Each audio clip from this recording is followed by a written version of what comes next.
पहिलो प्रश्न रहेछ, नेपाल राष्ट्र बैंक द्वारा आर्थिक वर्ष 2078-79 को मौद्रिक नीति कहिले सार्वजनिक गरियो?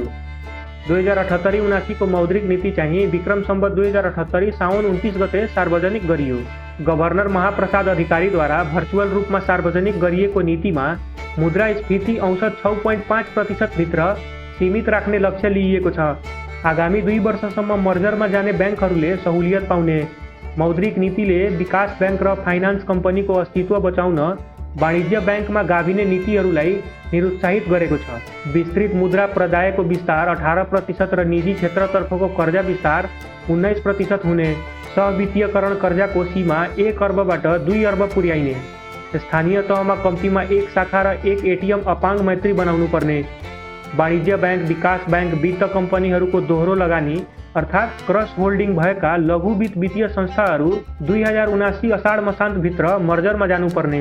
मौद्रिक नीति केन्द्रीय ब्याङ्क विद्युतीय मुद्रा अर्थात् central bank digital currency CBDC को सम्भाव्यता अध्ययन गरिने उल्लेख।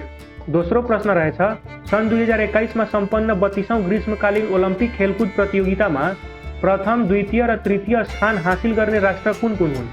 उक्त राष्ट्रहरू रहेका छन्, पहिलो अमेरिका, दोस्रो चीन र तेस्रो जापान। अमेरिकाले 39 वटा स्वर्ण, 41 वटा रजत र 33 वटा कांस्य गरी 113 वटा पदक जितेको छ। त्यस्तै चीनले 38 वटा स्वर्ण, 32 वटा रजत र 18 वटा कांस्य गरी टोटल 88 वटा पदक जितेको छ। साथै जापान जुन तेस्रो मुलुक भएको छ त्यो चाहिँ 27 वटा स्वर्ण, 14 वटा रजत र 17 वटा कांस्य गरी टोटल 58 वटा पदक प्राप्त गर्न सफल भएका छन्। प्रतियोगितामा तेस्रोदेखि 10औं स्थानसम्म रहन सफल भएका राष्ट्रहरू क्रमशः रहेका छन्। तेस्रो चाहिँ बेलायत, त्यसपछि रुस, अस्ट्रेलिया, इटाली, जर्मनी, नेदरल्यान्ड र फ्रान्स रहेका छन्। यस खेलकुद प्रतियोगितामा 33 वटा खेल समावेश गरिएको छ। 3 नम्बरको प्रश्न रहेछ, सरकारले वीर योद्धा भक्ति थापालाई राष्ट्रिय विभूति घोषणा कहिले गरेको हो? उक्त घोषणा चाहिँ विक्रम सम्वत 2078 असाढ 14 गते गरेको हो। उनलाई राष्ट्रिय विभूति घोषणा गरिएसँगै नेपालमा राष्ट्रिय विभूतिको संख्या 17 वटा पुगेको छ। देउथलको युद्धमा 73 वर्षको उमेरमा थापाले वीरगति प्राप्त गरेका थिए। 4 नम्बरको प्रश्न रहेछ, राष्ट्रिय खाद्य ब्याङ्कको उद्घाटन कहिले गरियो? राष्ट्रिय खाद्य ब्याङ्कको उद्घाटन विक्रम सम्वत 2078 वैशाख 2 गते गरियो। नयाँ बानेश्वरमा प्रधान कार्यालय रहेको राष्ट्रिय खाद्य ब्याङ्कको नारा चाहिँ पोषिलो आहारका लागि दिगो कृषि रहेको थियो। 5 नम्बरको प्रश्न रहेछ, पशुपतिमा QR कोड प्रणाली मार्फत भेटी चढाउन सकिने कार्यको सुरुवात कहिले भएको हो? उक्त कार्यको सुरुवात चाहिँ विक्रम सम्वत 2077 फागुन 14 गतेदेखि भएको हो। 6 नम्बरको प्रश्न रहेछ, देशभर एकैपटक 165 वटा सडकको शिलान्यास कहिले गरिएको हो? देशभर एकैपटक 165 वटा सडकको शिलान्यास चाहिँ विक्रम सम्वत 2077 चैत 21 गते गरिएको। 7 नम्बरको प्रश्न रहेछ, नेपालमा कोरोना विरुद्धको खोप अभियानको शुभारम्भ कहिले भएको हो? नेपालमा कोरोना विरुद्धको खोप अभियानको शुभारम्भ चाहिँ विक्रम सम्वत 2077 माघ 14 गते भएको हो।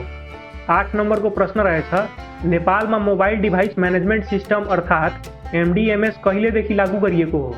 MDMS सिस्टम चाहिँ विक्रम सम्वत 2078 साउन 1 गतेदेखि लागू गरिएको हो। 9 नम्बरको प्रश्न रहेछ, ग्लोबल सेन्टर फर साइबर सेक्युरिटीको स्थापना कहिले गरिएको हो? ग्लोबल सेन्टर फर साइबर सेक्युरिटीको स्थापना चाहिँ सन् 2018 जनवरी 26 तारिकको दिन गरिएको हो। यसको मुख्यालय चाहिँ स्विट्जरल्यान्डको जेनेभामा रहेको छ। 10 नम्बरको प्रश्न रहेछ, लेप्चा जातिको मुख्य वासस्थान इलाम हो भने गन्धर्व जातिको मुख्य वासस्थान कहाँ हो? गन्धर्व जातिको मुख्य वासस्थान चाहिँ कास्कीको बाटुले चौर हो। 11 नम्बरको प्रश्न रहेछ, फोर्ब्स अन्डर 30 एसिया 2021 मा पर्न सफल नेपाली प्रतिभा को हुन्? उक्त नेपाली प्रतिभा चाहिँ पौडी खेलाडी गौरिका सिंह हुन्। 12 नम्बरको प्रश्न रहेछ, नास्टद्वारा विज्ञान प्रविधिको विकास गर्ने उद्देश्यका साथ युवा वैज्ञानिक फोरम YSFN को उद्घाटन कहिले गरिएको हो? YSFN को उद्घाटन चाहिँ विक्रम सम्वत 2077 असोज 9 गते गरिएको हो। 13 नम्बरको प्रश्न रहेछ, इजरायल र UAE बीच शान्ति सम्झौता कहिले भएको हो? इजरायल र UAE बीच शान्ति सम्झौता चाहिँ सन् 2020 सेप्टेम्बर 15 तारिकको दिन भएको हो। 14 नम्बरको प्रश्न रहेछ, भौगोलिक खोजकर्ता क्रिस्टोफर कोलम्बस र भास्को डिगामाले प्रयोग गरेको नक्साको निर्माण गर्ने व्यक्ति को हुन्? उक्त नक्साको निर्माण गर्ने व्यक्ति चाहिँ मोहम्मद अल इद्रिसी हुन्। 15 नम्बरको प्रश्न रहेछ, अन्तर्राष्ट्रिय वन दिवस कहिले मनाइन्छ? अन्तर्राष्ट्रिय वन दिवस चाहिँ मार्च 21 तारिकको दिन मनाइन्छ। सन 2021 को नारा चाहिए forest restoration a path to recovery and well being थ्यू। 16 नंबर को प्रश्न रहेछ G7 राष्ट्रहरूको 47औं सम्मेलन कहिले सम्पन्न भएको हो। G7 राष्ट्रहरूको 47औं सम्मेलन चाहिँ सन् 2021 जुन 11 देखि 13 तारिकको बीचमा सम्पन्न भएको हो।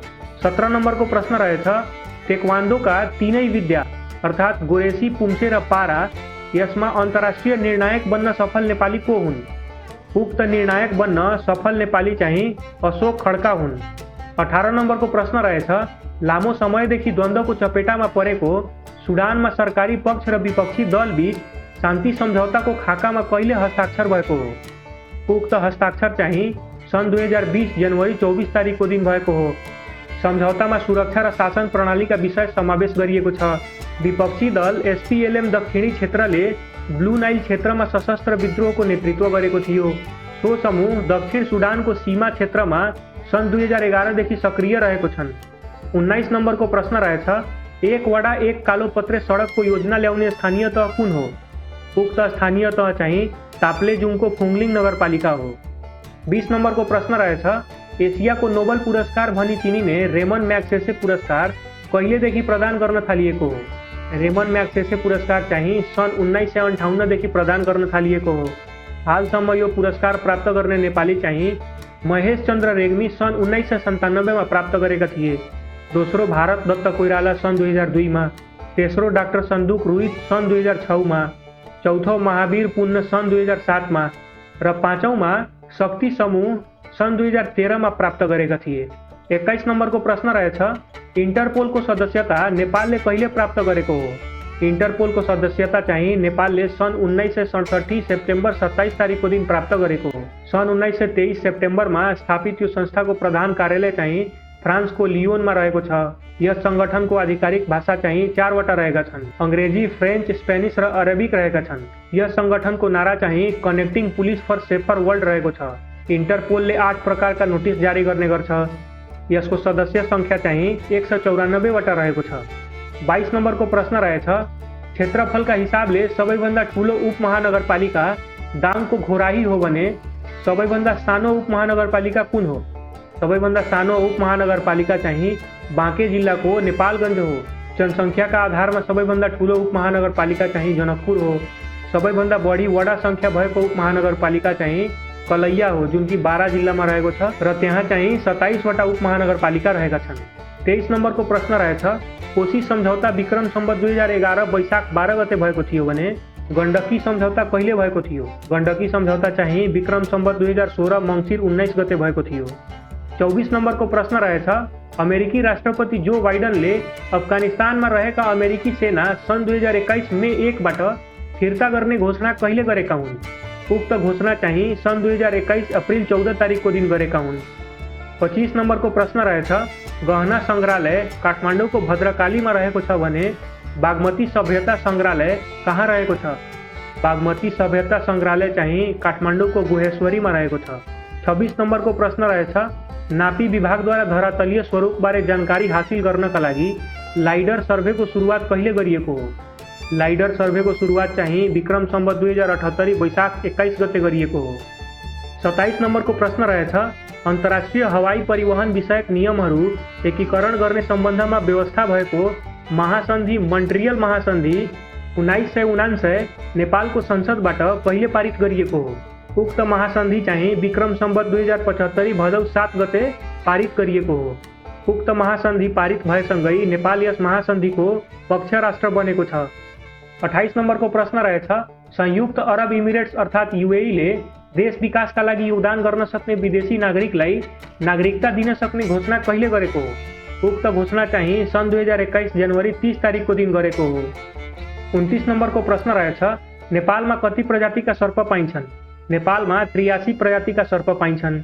आजको अन्तिम प्रश्न 30 नम्बरको प्रश्न रहेछ तारा, ग्रह, उपग्रह, शिशु ग्रह, उल्का, पुच्छे, तारा लगायतका खगोलीय पिण्डहरू एवं धूल कण र ग्यासीय पदार्थको अति विशाल समूहलाई के भनिन्छ। उक्त समूहलाई तारापुञ्ज भनिन्छ। सौर्यमण्डलमा रहेको तारापुञ्जलाई आकाशगङ्गा तारापुञ्ज भनिन्छ जुन कि कमानी आकारको छ।